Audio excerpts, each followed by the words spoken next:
இவன் மற்றவங்களெல்லாம் குடும்ப அரசியல் சொல்லிட்டு இவர் தேச அரசியல் பண்றாரு. தேசமே என் குடும்பம்ட்டார். அது போல பண்றது.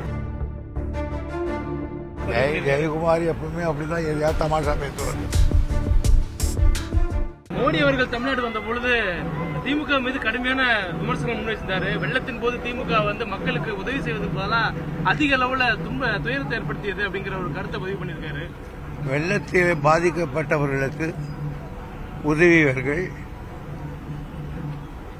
பொண்ணும் பொருளும் கொடுத்தவர்கள், சேற்றில் நடந்தவர்களுக்கு தான் அதை பற்றி பேச உரிமை உண்டே தவிர வானத்திலே பறந்து கூட பார்க்காதவர்களுக்கு அதை பேசுவதற்கு எந்த உரிமை இருப்பதாக எனக்கு தெரியவில்லை. தொடர்ந்து திமுக மற்றும் இந்தியா கூட்டணி இருக்கக்கூடியவங்க குடும்ப அரசியல் அப்படிங்கறத மோடி விமர்சனம் செய்துக்கிட்டே இருக்காரு. இந்தியா தான் தன்னோட குடும்பம், இந்தியாக்காக நான் உழைக்கிறேன், குடும்பத்துக்காக இந்தியா கூட்டணியில் இருக்கவங்க உழைக்கிறாங்க அப்படிங்கறத ஒரு குற்றச்சாட்டை மீண்டும் மீண்டும் வைக்கிறாரு. இவன் மற்றவங்களெல்லாம் குடும்ப அரசியல் சொல்லிட்டு இவர் தேச அரசியல் பண்றாரு. தேசமே என் குடும்பம்ட்டார். அது போல பண்றது.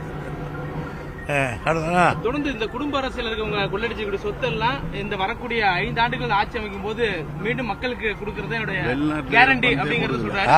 வெளிநாட்டுல இருக்கிற பணத்தை வெளிநாட்டில் நீங்க முதல்ல வெளிநாட்டுல பல கோடி ரூபாய் இருக்குன்னு சொன்னாரு.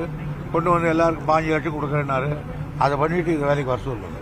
அவருடைய வருகை தொடர்ந்து தமிழ்நாட்டில் ஒரு மாற்றத்தை ஏற்படுத்துதுன்னு பாஜக அண்ணாமலை சொல்றாரு.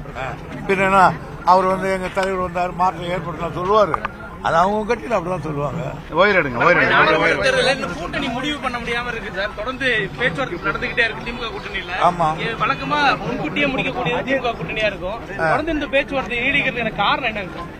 காரணம் அவங்கவுங்களுக்கு சில வேலைகள் இவங்களுக்கு வர்றாங்க, அவருக்கு டெல்லிக்கு போறாங்க, இவங்களுக்கு வந்துடுறாங்க, முடிச்சிடும். அது எங்களுக்கு ஒன்றும் பாதகம் இருக்காது. நீங்க ஒன்றும் கவலைப்படாதீங்க. அதிமுக கூட்டணி இருக்கக்கூடியவங்களை திமுக தொடர்ந்து தன் கூட்டணிக்கு இழுக்கணும் அப்படிங்கிற திமுக கூட்டணி அதிமுக கூட்டணிக்கு வரும்னு இழுக்கிறதா சொல்றாங்க. சாரு திமுக கூட்டணி இருக்கக்கூடிய விடுதலை சிறுத்தைகள் காங்கிரஸ் கிட்ட அதிமுக வருவதற்கு பேச்சுவார்த்தை நடத்துறதாகவும் அதை தொடர்ந்து எதிர்பார்த்துட்டு தான் சொல்றாங்க. இந்த ஒரு படத்துல நான் கேள்விப்பட்டிருக்கேன். கையை பிடிச்சே. செய்திகளை உடனுக்குடனும் துல்லியமாகவும் தெரிந்து கொள்ள சப்ஸ்கிரைப் பண்ணுங்க.